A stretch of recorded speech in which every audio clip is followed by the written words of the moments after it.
picked up his first loss early and has just been kind of cruising to the top ever since.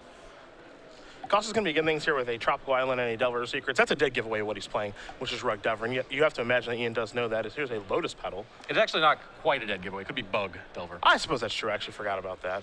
But Ian Carle going to kick things off. Normally with a Blood Moon here. Yeah. Hope Costa has a Daze or a Force Will. There is a Magus of the Moon. And that one's not as bad. Not quite as bad, but still pretty bad news.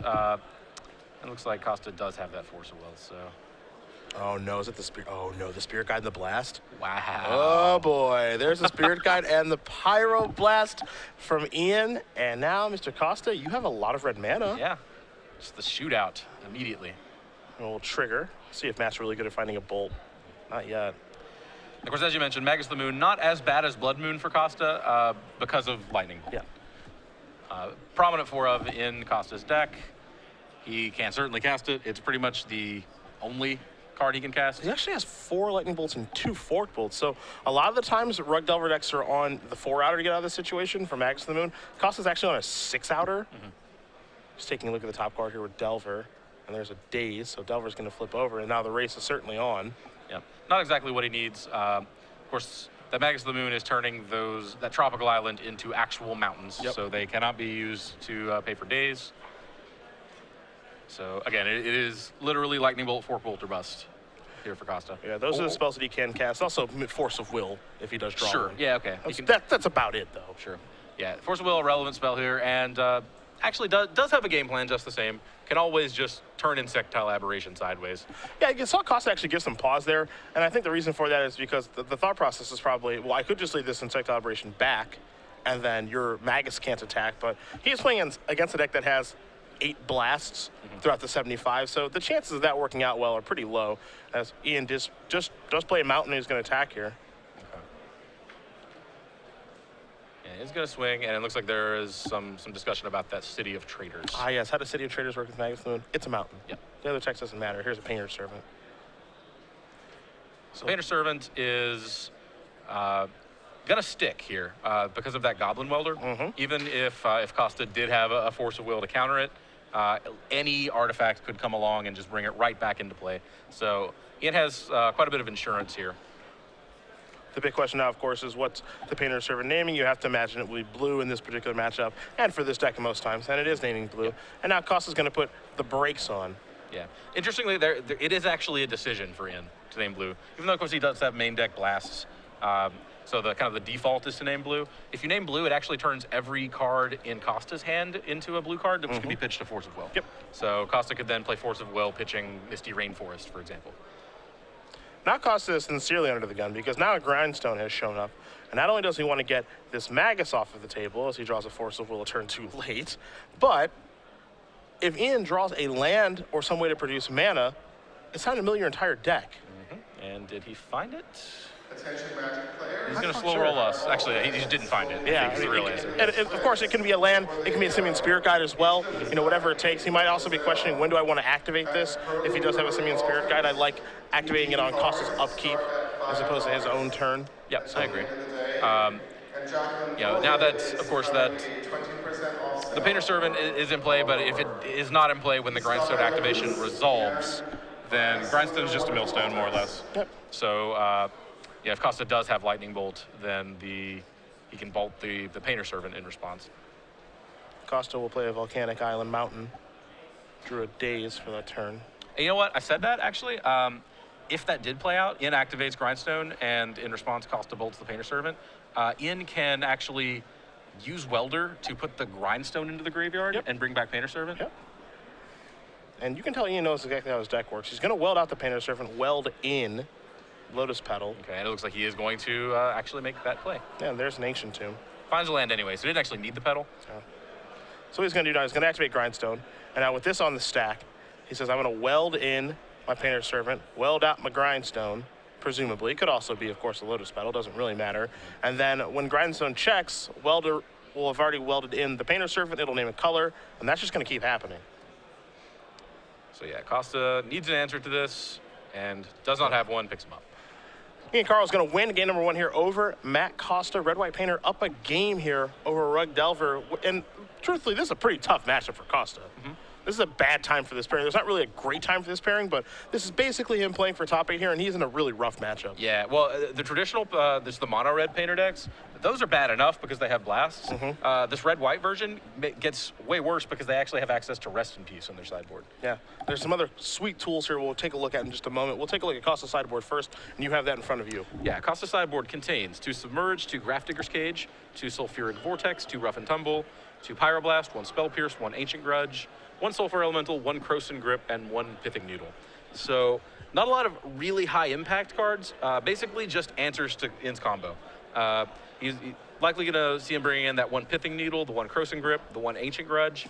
I'm not sure anything else is actually that exciting. Probably the Spell Pierce as well. On the other side, this is where things get spicy. I always love looking at these sideboards because, sure, Pyrite Spellbomb, why wouldn't that be in there?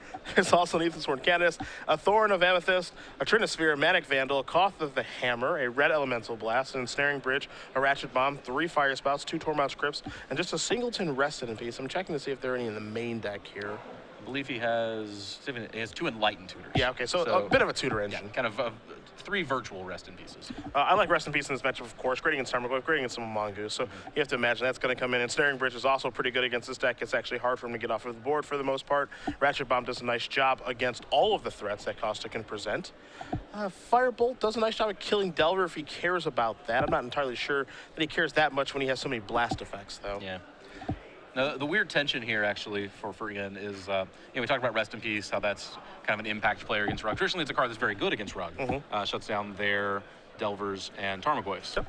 But it actually also shuts down Ian's Goblin Welders. This is true. So, yeah, there's a little bit of tension there. I'm not actually sure if I'm in which one I want in my deck after board. Goblin Welder, actually, it gets a lot better after board. Welder's pretty good after board. Yeah, I mean, I think you might be able to, I mean, he does have 3 Goblin Welders, and he's got the 1 Rest in Peace and then 2 Enlightened Tutors. I think you might be able to, excuse me, to have both of these cards in your deck. True. You know, there is obviously a tension here, but, you know, there will be some games where you just don't draw Rest in Peace, and you will draw Welder because you really can't control your draw step very much outside of the 3 copies of Sensei's Divining Top, and if you do draw an Enlightened Tutor. So he might be okay with having both of those because Rest in Peace is still quite good against this deck. Yeah, sure. And, you know, if Welder is in play and doing work, then you just tutor for something else. Yeah, yeah. So I could definitely see that. At the end of the day, you know, Ian has a lot of options available to him, and all of them are quite good against Costa. Yeah. You know, for Costa, he needs to have a Force of Will for the Moon effect, which he did have, and it was Mags to the Moon, and he needs to be able to keep those things off the board, because if he's able to operate, you know, with actual mana, I feel like he'll be able to win or at least put up a heck of a fight. But if a Blood Moon comes down, we're not playing Magic. No, that is definitely a traditional weakness of these Delver decks. Costa's list no exception. The way that I have heard Delver described, I believe it was by Ben Weinberg who first said this to me. He handed me a Delver deck and he said, here's how you play this deck. Don't let them do anything.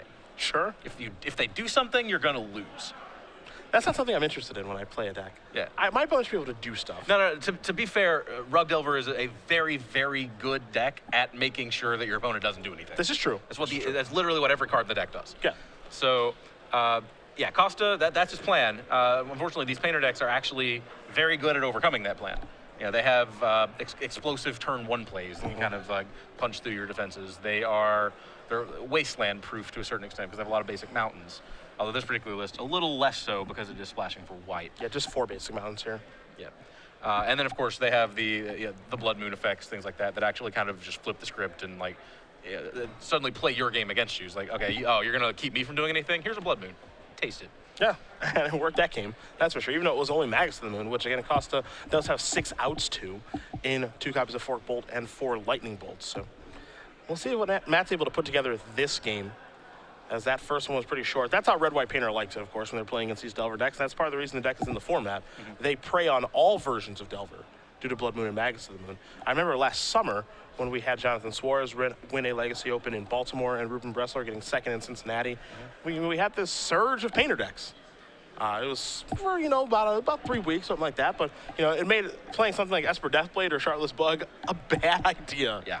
Really bad idea. Now, that time is over with, and it's crazy to think that was about a year ago. It happened last summer, but, things got ugly for these 4-color, 3-color decks with greedy mana bases. And I kind of wonder if we're kind of seeing that ebb and flow there, where actually we're right back where we started. I know Deathblade kind of saw another spike. Not just Rug, but Blue, White, Red, and Bug Delver. Been a lot of Delver decks doing a lot of damage. So, yeah, Blood Moon's a pretty good place to be right now, I think. There are actually some decks that it's really interesting how people can police decks like that. You know, you have Painter as a strategy, Burn as a strategy against the Delver deck's actually quite good. And we have a youngster who's 7-0 with Burn. Yeah, 13-year-old Fire Slinger. 7-0. A literal young pyromancer. Yeah, likely drawing into this topic. Beat Dan Jordan last round to go 7-0. So Ian just going to play a plateau before passing and turn back over to Costa. Yeah, not so explosive a start this game for Ian. Just a land, and not going to get to keep it. Well, we don't think so. Going to float a little mana. Costa's going to go to his attack step, presumably. Make sure that mana does empty. For Matt, I think what's important here is he's going to play a Ponder. He needs to find a threat. You know, playing this, role that he's playing right now is all well and good, but he's got to get the beatdowns going. Yeah, of course, the kind of the unspoken step 2 of that plan. A, don't let them do anything. B, eventually kill them. Yeah, quickly if possible. So yeah, you do have to apply pressure at some point. Let's see what Costa picks up. A copy of Delver. Yeah, there's some pressure. Yep. And Ian takes a peek. I believe we have mana to spare there. Now, Delver is interesting in this matchup because you can't imagine that it's going to do very much. I don't think a Delver draw is going to work the way that Costa wants it to, just because Ian has all the blast effects after sideboard. If that's an Mongoose or a Tarmogoyf, it's a different story entirely. But Delver is fine or whatever, but it's not, all that exciting. Yeah. Here's an Ancient Tomb. It is your least reliable threat. Do you think there's an argument for boarding it out, actually, for that reason? I don't know if you can do that. I am open to, some outside-the-box thinking, of course. It's certainly not impossible, but I'm not sure if it's the best plan. And so Ian's going to stick one piece of his combo. Uncontested. Also going to deploy the Delver. He's going to draw a Brainstorm for the turn. He knows the top card of his deck from that Ponder is a Volcanic Island. You have to imagine a Brainstorm is going to be cast here, if he can, at the end of turn, to set the Delver. Yeah. Traditionally, of course, there was a lot of hype around how there was several years ago. There was the old AJ Soccer articles with like how to brainstorm, and he was just on a crusade almost. If you ever cast brainstorm without a fetch land in play, you were doing it wrong, and you got scolded for it. Yep. Delver of Secrets, I think, kind of changed that. A touch. Yeah. A touch. It opens up your ability to cast Brainstorm as there's a Firebolt. Now that we've seen Firebolt, I can get behind your idea of sideboarding out Delver. Yeah. Because that means your opponent has bolts, and they have, maybe some crazy artifact way to make it stop from attacking, like a Ensnaring Bridge, and they have up to 8 blast effects. So the chances of this thing living are very small. Sure. Yeah, and if you actually remove Delver from your deck, Firebolt does nothing. Yeah. Costa just going to pass the turn, so no way to put some pressure on the board. Likely just a handful of interaction of some flavor. The question, of course, is who does this game kind of favor? If we're playing kind of this slow, grinded out affair, Ian's not underneath any pressure. He can probably sculpt a hand to be able to try to resolve a Blood Moon. Costa counters. Ian's found a Red Blast or a Pyroblast to win the war. Yeah, well, I think it certainly favors Ian because he has lands in play. That's kind of the first war that gets fought against any Delver deck, is being able to keep your lands in play so that you can actually cast the things you draw. Carle going to tap the Ancient Tomb for 2, take a little bit of damage. We'll see what 2-mana play is going to play here. It's a Painter Servant. That's a really good one. There is Jan combo. Now, of course, Ian does not currently have the mana to activate Grindstone and just go for the win this turn. If he had a Simeon Spirit Guide in hand, that would do it. And of course, the Painter Servant also has to resolve and stay in play through an activation. So, kind of a tall order. There's a Bolt, or excuse me, a Brainstorm. I think he's looking for a Bolt. He actually has one in his hand. So we say Bolt and Daze, I think, are the pieces of interaction. Oh, actually, I believe there was a Force tucked in the back as well. Costa's going to go 3 cards deeper. There's a Force. There's another Bolt. And now there's a Misty. Now, what's interesting here is that Costa opted not to play his land last turn to make his Brainstorm better. That might come back to hurt him a bit here, because there may be a chance that he wishes he had 2 Bolts and access to be able to cast both of them, and he doesn't right now. Well, of course, if Painter does stick, he can pitch that land to Force of Will. That's true. So may have the density that he needs. Costa very quickly let that resolve. So we do see multiple bolts there, so not actually in that much danger. In response. Okay. Going to sacrifice the Erd Mace, so somebody going to go for it here. And this is in response to Misty, which would likely be fetching up a second red source. So if Ian was sandbagging Simeon Spirit Guide, which I think is probably the most likely reason to be responding to a fetch land here. Yep. It looks like Matt's sacrifice is allowed to resolve here, too. Ian may just be playing around Stifle, for example. And Costa does have 4 of those this weekend, so. Yeah, Stifle's another answer, actually, to the combo. Yep. You know, just for a turn, but in certain games, that can be the turn that you need. Of course, here, Costa has no pressure going regardless, so Stifle wouldn't really be that significant. So Matt going to shuffle Ian's deck here, and we'll see how he wants to proceed. Of course, if this, the Painter Servant plus Grindstone does work, it's lights out. And now here's a Bolt. So it's time to have a fight.